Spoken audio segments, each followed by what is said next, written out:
السلام علیکم پیارے دوستو، احسن الوظائف چینل میں ہم آپ کو خوش آمدید کہتے ہیں۔ پیارے دوستو، آج ہم آپ کے ساتھ جو وظیفہ شیئر کرتے ہیں وہ یہ ہے کہ انسان کے دل میں غیر اللہ کی محبت دور کرنے کا کون سا عمل کیا جائے اور کون سا وہ عمل ہے جس سے اللہ کی محبت دل میں داخل ہو۔ تو اللہ کی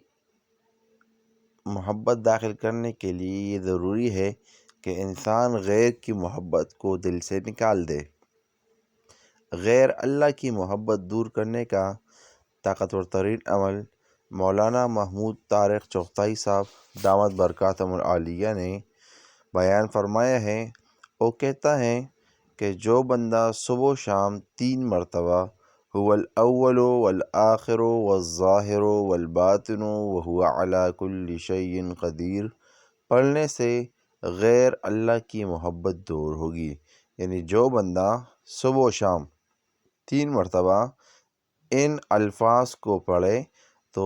اس کے دل سے غیر اللہ کی محبت دور ہوگی، باطنی اسرار ظاہر ہوں گے اور دل میں اللہ کی محبت پیدا ہو جائے گی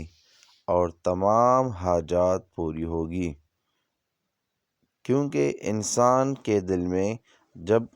محبت الہی پیدا ہو اور پھر وہ پورے توجہ کے ساتھ رب کریم سے دعا مانگتا ہے تو اللہ تعالیٰ اس پر خصوصی رحم و کرم فرماتا ہے۔